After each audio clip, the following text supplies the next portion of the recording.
आपके हिसाब से कौन सी ऐसी गलतीज है जो आने वाले स्टूडेंट हैं वो करते हैं, उनको नहीं करना चाहिए आने से पहले? फर्स्ट ऑफ ऑल अपनी रिसर्च डेफिनेटली करके आओ कि किस कॉलेज में जाना है, किस यूनिवर्सिटी में जाना है। ऑफ कोर्स एजेंट्स की बात सुनो, सजेशंस लो, बट अपना रिसर्च ज़रूर करो। कौन सा सिटी चूज़ करना है, कौन सा कोर्स चूज़ करना है, you have to decide. Agent की बातों पे मत आना। एक और चीज़ आपसे मैं पूछना चाहता हूँ, मेन जो आजकल स्टूडेंट स्ट्रगल कर रहे हैं वो बेसिक जॉब ही नहीं मिल पा रही।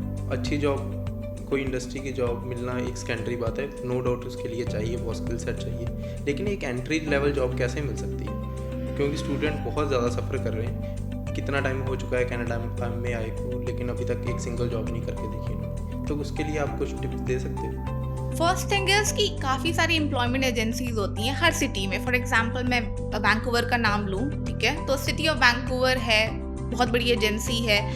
We have Mosaic. वहाँ पे आप जाइए, जस्ट गूगल करिए आप, ठीक है, मोज़ैक, एंड देन उनका कॉन्टैक्ट नंबर होता है, उस पर कॉल करिए एंड दिस उनसे पूछिए कि I am looking for a job, can you help me out. They will help you out. उनका काम ही यही है। How they can help you out? Resume building में हेल्प कर सकते हैं, जॉब सर्च में हेल्प कर सकते हैं, और आपको बाकी एजेंसीज में रिकमेंड भी कर सकते हैं। तो डू ट्राई इट आउट। कोई भी सिटी हो आपकी, उस सिटी का नाम एंड एम्प्लॉयमेंट एजेंसीज लिख के गूगल पे you can search it out and find a job.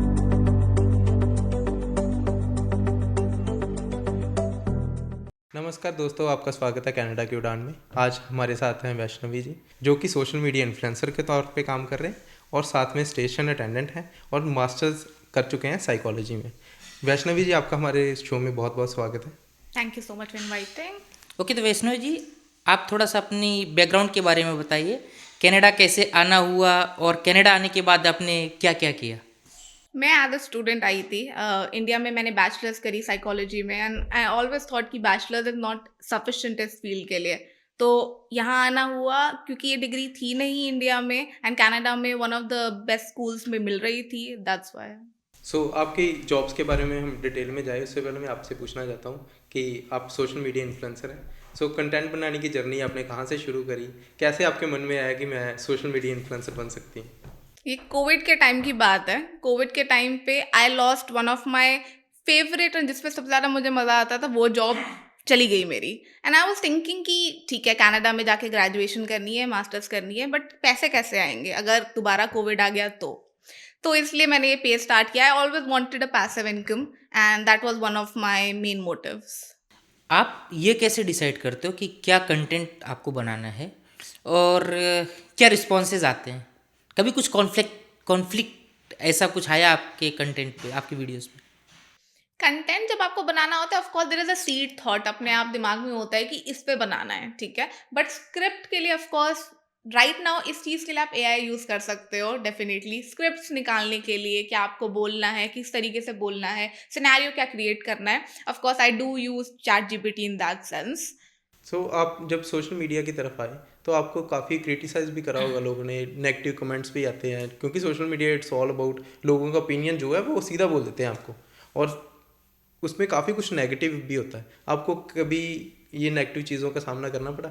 100%, क्योंकि मैं एज अ इन्फ्लुएंसर ओपिनियन देती हूँ या कुछ फैक्ट्स प्रेजेंट करती हूँ, right. People can have different opinions as well, ठीक है, तो ऑफ कोर्स क्रिटिसिज्म आता है, लोग कमेंट्स भी बहुत कुछ करते हैं रील्स पे, बट इट्स इम्पॉर्टेंट कि लर्निंग उससे आप क्या निकाल रहे हो, रादर देन थिंकिंग अबाउट कि वो मुझे ऐसा क्यों बोल रहे हैं, getting depressed about it, thinking about कि उनका ओपिनियन हो सकता है and they are free to speak anything. तो पढ़ो, अगर कोई अच्छा क्रिटिसिज्म है टेक दैट, अगर बुरा है तो इग्नोर। तो वैष्णव जी, जब लोग कनाडा आने के बारे में सोचते हैं तो बहुत सारी एक्सपेक्टेशन लेके आते हैं कि कनाडा जाके लाइफ एकदम सेट हो जाने वाली है, वहाँ पे जाने के बाद अच्छी जॉब मिल जाएगी, बहुत सारे पैसे आएंगे, सेटल है। तो आप जब आ रहे थे तो आपकी क्या एक्सपेक्टेशन थी, और यहाँ आने के बाद आपने रियलिटी जो देखी वो एक्सपेक्टेशन से कितनी डिफरेंट थी? एक्सपेक्टेशंस रखना बुरी बात नहीं है, but you have to understand कि यहाँ आके हार्ड वर्क करोगे और करना ही पड़ेगा। जॉब मिलने में दिक्कत होती है, सर्वाइवल करने में दिक्कत होती है, क्योंकि ये फैमिली से आप अलग आते हो, पहली बार फ्रेंड्स से दूर होते हो, तो इट्स टफ। एंड मुझे भी यही सिंपल प्रॉब्लम्स हुई थी, जॉब सर्च, फैमिली से दूर, इमोशनल टर्मोइल, सो ये प्रॉब्लम्स होती हैं। आपके अकॉर्डिंग जब स्टूडेंट यहाँ पे आता है तो उसके दिमाग में कौन सी मिसकंसेप्शन लेके आता है कि मैं कनाडा में जा रहा हूँ, कौन सी मिसकंसेप्शन होती हैं जो एक्चुअली में रियलिटी से बिल्कुल डिफरेंट होती है। कि मैं कर लूँगा और बहुत मज़े हैं यहाँ पे। This is one of the biggest misconceptions, क्योंकि यहाँ पे आके you will be so busy with your studies, with your job, कि पार्टीज़ एंड ऑल करने का टाइम नहीं मिलेगा। आई वुड हाईली सजेस्ट कि टाइम मिले तो करो ज़रूर, बट ये एक्सपेक्टेशन लेकर आना कि okay I am gonna be independent and I am gonna earn money and I am gonna spend it, ये गलत है। हार्ड वर्क करना पड़ेगा, हार्ड वर्क के बाद पार्टी करो, कौन रोक रहा है। वैष्णवी जी, मैं आपका पेज देख रहा था, आप ज़्यादातर जो वीडियोस बनाते हो mostly dos and don'ts of Canada, rules and regulations, इन सारे टॉपिक को आप कवर करते हो। तो आपके हिसाब से कौन सी ऐसी गलतीज है जो आने वाले स्टूडेंट हैं वो करते हैं, उनको नहीं करना चाहिए आने से पहले? फर्स्ट ऑफ ऑल अपनी रिसर्च डेफिनेटली करके आओ कि किस कॉलेज में जाना है, किस यूनिवर्सिटी में जाना है। ऑफ कोर्स एजेंट्स की बात सुनो, सजेशंस लो, बट अपना रिसर्च ज़रूर करो। कौन सा सिटी चूज करना है, कौन सा कोर्स चूज करना है, you have to decide. Agent की बातों पे मत आना। Second of all, do your research and then stick with it. I think these are the two major things. इसके साथ मैं एक और चीज़ ऐड ऑन करना चाहूँगा वैष्णवी जी। मैंने बहुत स्टूडेंट्स को देखा है इतना करते हुए, रीज़न बीइंग वाई कि वो पहले इंडिया से कोई कॉलेज और लेके आते हैं और यहाँ पे उन्होंने चेंज कर लिया कॉलेज, और क्यों रीज़न बीइंग वाई वो फीस सेव करना चाहते थे और उन्होंने देखा कि मेरे से ये हो नहीं रही स्टडीज़, तो वो कॉलेज चेंज करने के चक्कर में पड़ गए। लेकिन उन्होंने इतना ज़्यादा सफ़र करा कि उनको अभी दूसरे कॉलेज से वर्क परमिट मिलेगा नहीं मिलेगा इस चीज़ का भी टेंशन है अभी। लेकिन गवर्नमेंट ने भी अभी रूल निकाल दिया कि अगर आप कॉलेज चेंज करना चाहते हो आप कर सकते हो, लेकिन आपको उसके लिए स्टडी परमिट दोबारा से अप्लाई करना पड़ेगा। वो भी गवर्नमेंट की मर्जी रहेगी कि वो आपको स्टडी परमिट देते हैं कि नहीं देते। आप रूल्स एंड रेगुलेशंस के ऊपर भी काफ़ी सारे वीडियोस बनाते हो, तो कोई एक ऐसा रूल जो स्टूडेंट्स को आइदर पता ही नहीं है और पता होने के बाद भी उसको वो बहुत लाइटली लेते हैं, जिसकी वजह से उनको फ्यूचर में इम्पैक्ट हो सकता है, तो कौन सा ये होगा? तो कनाडा में एक रूल है कि आपको एक पर्टिकुलर नंबर ऑफ आवर्स ही काम करना होता है। Currently it's 24 hours. जब मैं आई थी तब आप एन नंबर ऑफ आवर्स काम कर सकते हो, बीच में 20 हो गया था। बट मैंने देखा है बहुत बच्चे इसको लाइटली लेते हैं, ज़्यादा काम कर लेते हैं और सोचते हैं कि 2 घंटे ही तो है। बट जब आप PGWP के लिए अप्लाई करोगे, PR के लिए अप्लाई करोगे, तो ये सब चेक होगा and then it's a possibility, and ये बहुत बच्चों के साथ हो चुका है कि आपका PGWP रिजेक्ट हो सकता है। So don't do that. अगर हम नेक्स्ट टॉपिक के बारे में, आप 2 जॉब्स ऑलरेडी कर रहे हैं कनाडा में, तो जॉब मार्केट में के बारे में अगर बात करना चाहें, आपके हिसाब से जॉब यहाँ पे इजी मिल जाती है कि मुश्किल मिलती है? आई वुड से कि it's difficult, and I think कहीं भी वर्ल्ड में कहीं भी जॉब ढूंढना it's not easy because it's so competitive. इतने सारे लोग हैं एक जॉब के लिए, but there are always ways to find a job. अगर आप वो कर रहे हो, स्टैंड आउट कर रहे हो क्राउड से, तो I don't think so difficult है।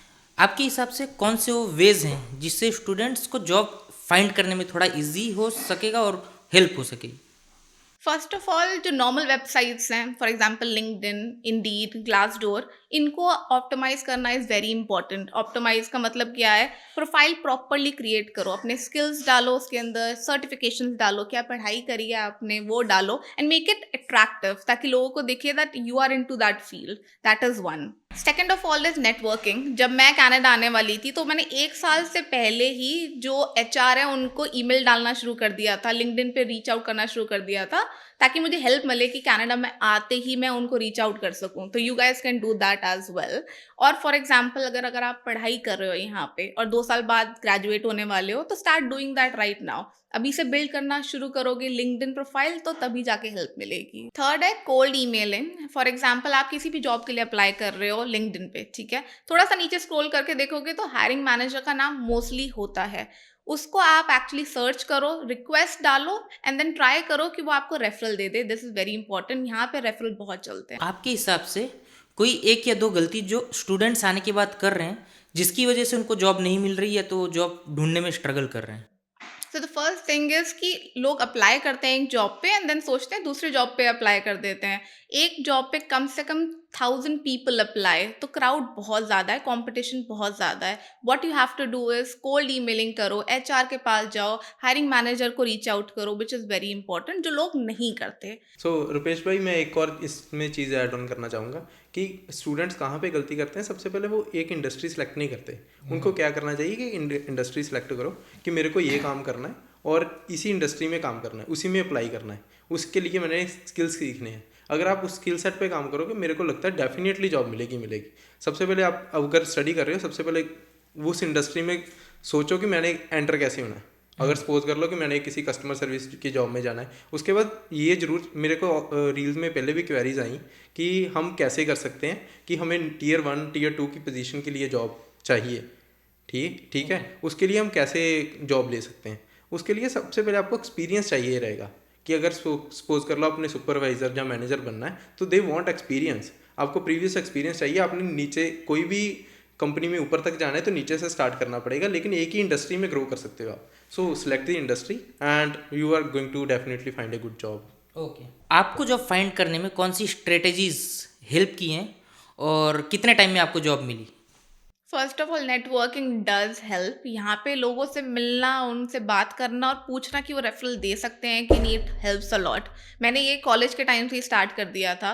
काफ़ी सारे नेटवर्किंग इवेंट्स होते हैं, कॉन्फ्रेंसेज होते हैं, जस्ट गूगल इट आउट कि नेटवर्किंग कॉन्फ्रेंसेज। फॉर एग्जाम्पल आप इंजीनियर हो तो इंजीनियर में आप ढूंढ सकते हो, एचआर हो एचआर में ढूंढ सकते हो, and just go show.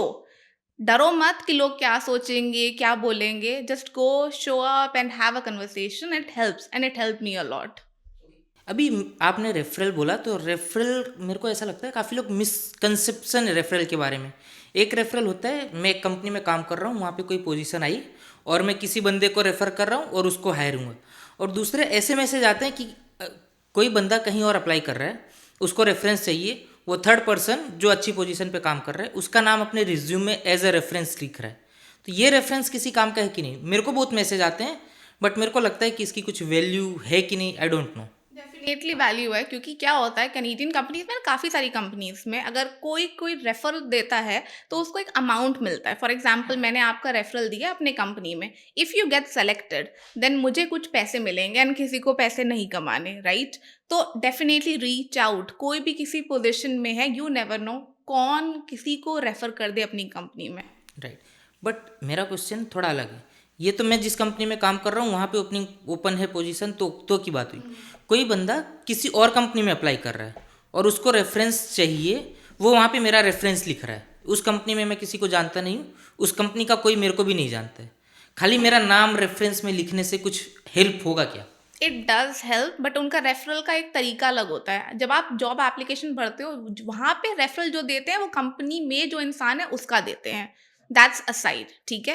Resume में जो रेफरल देते हैं दैट्स डिफरेंट। जो आप बात कर रहे हो वो होता है कोई थर्ड पर्सन, कोई रैंडम पर्सन जिसके साथ आपने पहले काम करा हुआ हो, जिसके साथ आपने पढ़ा हो, उनका आप रेफरल दे सकते हो। अब इसका बेनिफिट क्या है? फॉर एग्जाम्पल मैं हायरिंग मैनेजर हूँ, मैं रिज्यूमे आपका चेक कर रही हूँ और आपने लास्ट में 2 रेफरल दे रखे हैं। मैं उन्हें कॉल करके पूछ सकती हूँ कि हाय, वैष्णवी ने अप्लाई किया है, can you tell me a bit about her कि कैसा उन्होंने काम किया है, वुड यू रिकमेंड हर?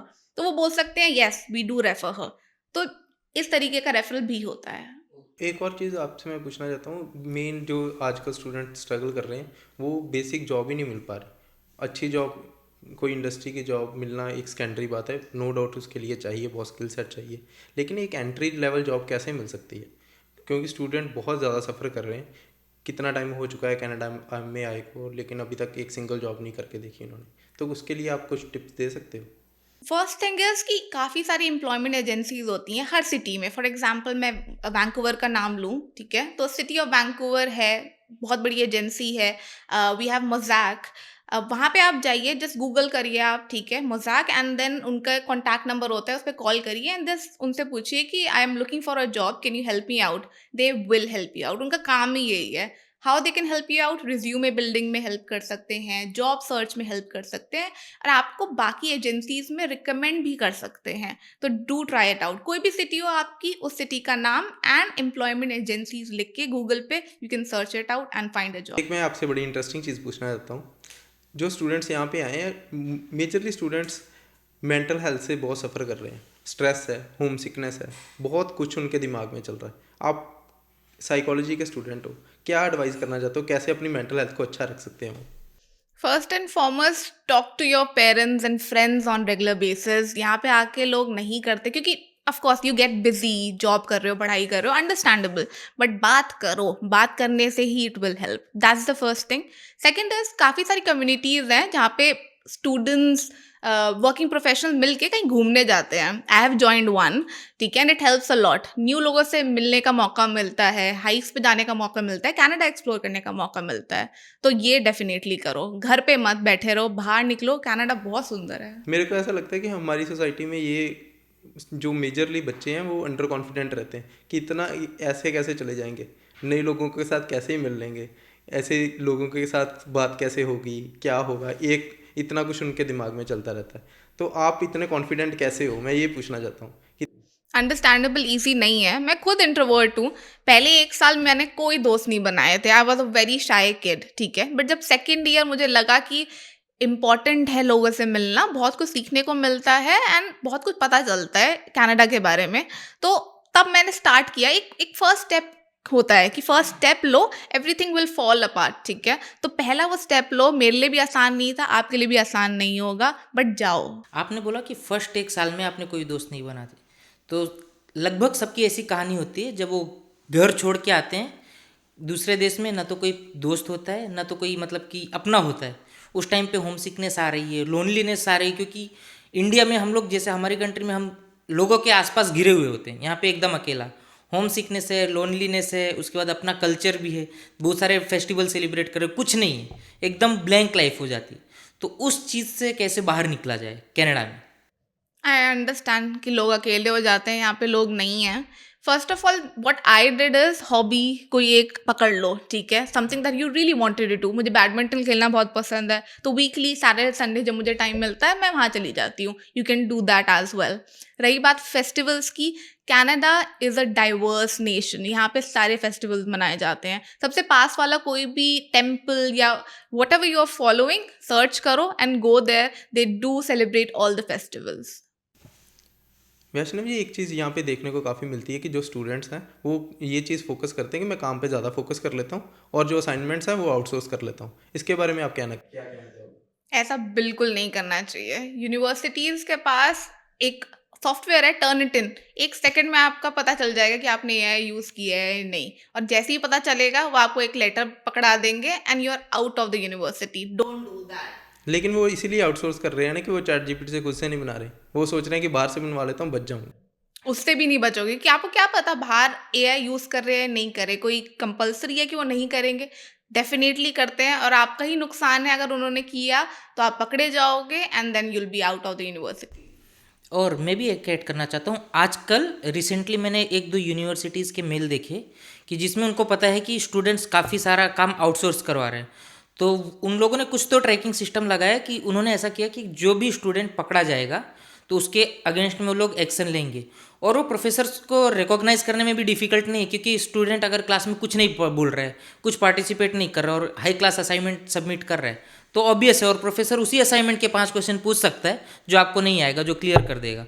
तो जितना हो सके एटलीस्ट ये आउटसाइड चीज़ों से अब बचना चाहिए. एब्सोल्युटली, क्योंकि जो टर्निटिन ऐप जिसके बारे में आपको बता रही हूँ, दैट इज सो पावरफुल. आपके असाइनमेंट में वो अंडरलाइन कर देगा कि ये एआई से है, ठीक है, एंड परसेंटेज भी बता देता है कि कितने एआई से और कहाँ से एक्चुअली आपने किया है. तो it's very powerful. Don't do it. एक और स्टूडेंट को मैं चीज़ बोलना चाहता हूँ कि आप क्यों नहीं फोकस कर पा रहे स्टडीज़ में, कि आप पहले इंडिया से आए हो, किस लिए आए हो. सबसे पहले ये चीज़ क्लियर करो कि मैं इंडिया से पढ़ने आ रहा हूँ, तो माइंड में क्लियर है ना कि पढ़ने जा रहा हूँ. $40,000 दे रहे हो तो भी किसी और से असाइनमेंट बनवा रहे हो, उसका कोई सेंस नहीं बन रहा मेरे हिसाब से.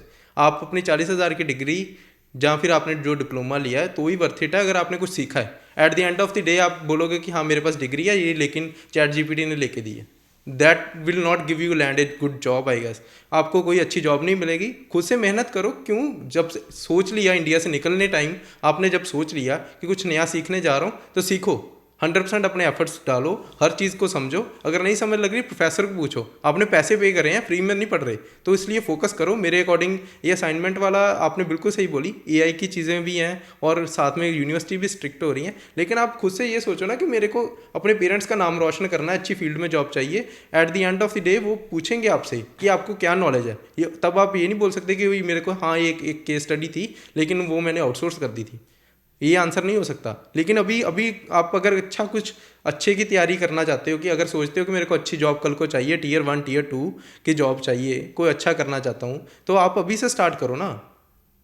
ये एकदम सही बोल रहे हो गगन भाई कि जब इतना इन्वेस्ट किया हुआ है तो खुद से करो। और मेरे को लगता है कि आजकल हमारे पास इतने सारे टूल्स हैं, काफ़ी सारे सोर्स असाइनमेंट करने के लिए, काफ़ी सारे source online source like Google है, गूगल स्कॉलर है, और ओपन सोर्स में हार्वर्ड जैसी यूनिवर्सिटीज़ की बहुत सारी केस स्टडी हर एक टॉपिक पे ऑनलाइन अवेलेबल है। अगर आप बिजनेस पढ़ रहे हो तो फोर्ब्स की केस स्टडीज़ अवेलेबल है। हमारे पास एआई है जिससे हम हेल्प ले सकते हैं, पूरा काम नहीं करना है पर आपको चीज़ें समझ में आएंगी।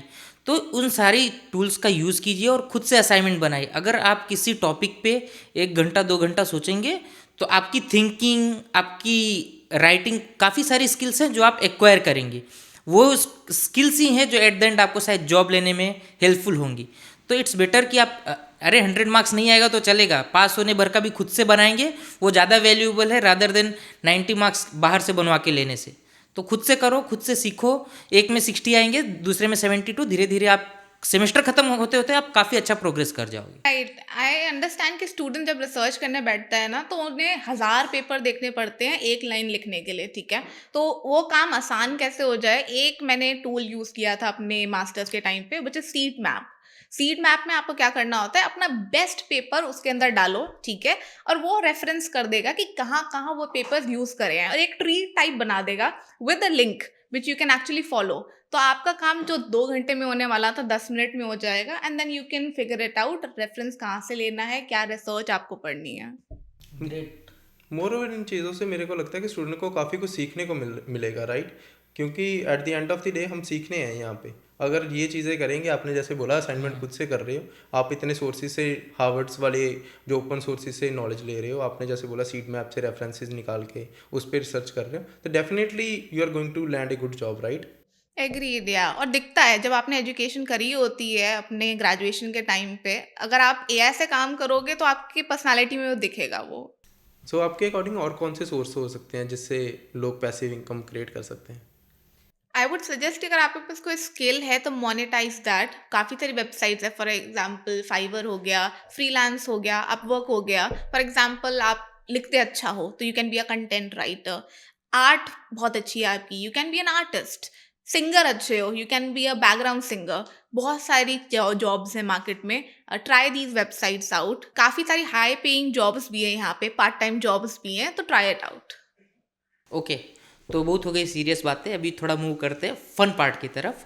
नाउ मैं आपको थोड़े क्वेश्चंस पूछूंगा, ये जनरली रैपिड फायर राउंड है तो आपको ज़्यादा सोचना नहीं है, whatever comes in your mind आपको वो बोलना है। Let's do it.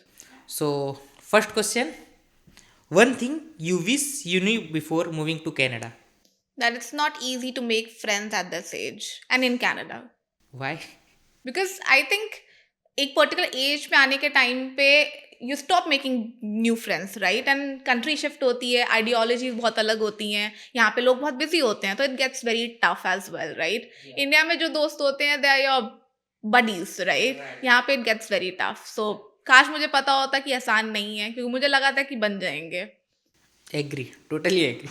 Second question, most unexpected challenge you faced in Canada.